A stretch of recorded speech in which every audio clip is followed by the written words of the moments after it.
देश के अंदर सौर ऊर्जा पर जो है इस पूरे पावर सिस्टम को चेंज करने का जो अभियान पूरे देश के अंदर चल रहा है, चाहे यहाँ पर घरों के अंदर भी 3 लाख जो हमने संकल्प लिया है, 3 लाख घरों के ऊपर सौर ऊर्जा लगाएंगे, उसी तरीके से यूएलबी डिपार्टमेंट और रेवेन्यू डिपार्टमेंट के जितने भी ऑफिसेज हैं उन पर डिस्ट्रिक्ट्स के अंदर सभी पर सौर ऊर्जा संयंत्र लगाकर इसको रिन्यूएबल एनर्जी में परिवर्तित करने का काम जल्द शुरू होगा। और जितने भी जो लोग हैं, मैं लोगों से भी आह्वान करूंगा कि सौर ऊर्जा को ज़रूर अपने अपने घरों में, चाहे उनका 10 किलो वाट का कनेक्शन है, 2 किलो, 3 किलो, 4 किलो, 5 किलो, कुछ ना कुछ जितनी भी जगह हो उसे सौर ऊर्जा पर ज़रूर परिवर्तित करें। आपने कलेक्टर रेट थोड़े से क्या बढ़ाए? विपक्ष ने बिल्कुल हंगामा खड़ा कर दिया। विपक्ष ने कहा कि सरकार ने सब कुछ डबल कर दिया, महंगाई की मार फिर जनता पे डाल दी। ऐसा है, विपक्ष का काम है सिर्फ शोर शराबा करना, और ये कोई कलेक्टर रेट बढ़ना कोई नई बात तो नहीं। नियमित तरीके से कलेक्टर रेट बढ़े रहे हैं और उन्हें बताया जाए कलेक्टर रेट से जो ब्लैक मनी का जो चलन है प्रॉपर्टी के अंदर, उसको रोकथाम करने का काम होता है। और सरकार का मैंडेट है भ्रष्टाचार को भी कम करना। और इस तरीके से जो डिफरेंस है collector rate between actual rates का, उसको हमेशा कलेक्टर रेट को बढ़ाकर उसको कम किया जाता है और एक नियमित प्रक्रिया है। और हमारे किसान भाइयों के ये हितैषी नहीं, उनके किसान भाइयों के विरोधी जो कार्य हैं, 83% एग्रीकल्चर के अंदर 10% जो हमारा रेवेन्यू कलेक्टर रेट बढ़ा है, उससे किसान भाइयों को लाभ मिलेगा। चाहे उनके कहीं ज़मीन का मुआवजा देने की बात हो, चाहे ज़मीन का किसी भी तरीके का और कोई रेवेन्यू से रिलेटेड कंपनसेशन मिलेगा, तो कलेक्टर रेट एक आधार होता है।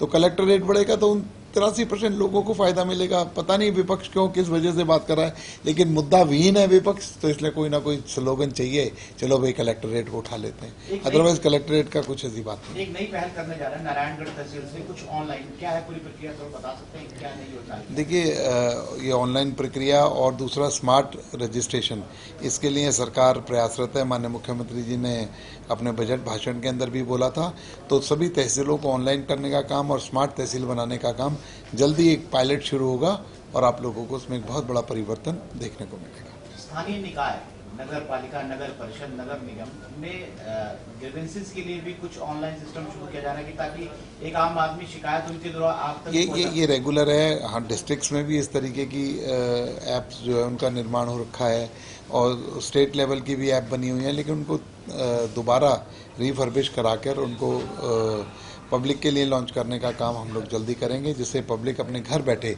जितनी भी कोई प्रॉब्लम है, कोई दुविधाएं हैं, उनको उस पर दर्ज करा सकते। अगर प्रॉपर्टी आईडी समस्या हो तो आदमी मतलब इसके लिए देखिए, इतना बड़ा परिवर्तन है। प्रॉपर्टी आईडी जो समस्या है, रेगुलर हम समाधान शिविर भी लगा रहे हैं और आपने देखा कि उसमें 1 लाख से ज़्यादा जो उनकी प्रॉब्लम्स थी उनको करेक्ट किया गया है। जब इतना बड़ा परिवर्तन होता है तो थोड़ा बहुत बातें होती हैं, लेकिन उनमें करेक्ट करने का काम सरकार कर रही है और बहुत ज़्यादा इस पर हम लोगों की हमने इसे करेक्ट कर दिया है।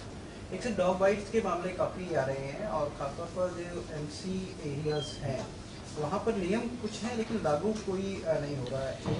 नहीं, डॉग्स बाइट भी एक बड़ी समस्या है, उस पर रेगुलर सरकार अपना कुछ ना कुछ चिंतित भी है, लेकिन कोर्ट की नियमावली कुछ इस तरीके की है, सभी को ध्यान में रखकर सिर्फ जो स्टरलाइजेशन की अनुमति जो दी गई है उसको हम डिस्प्लेस भी नहीं कर सकते, उसको दूसरी जगह भी नहीं ले जा सकते, उसको कहीं रख भी नहीं सकते।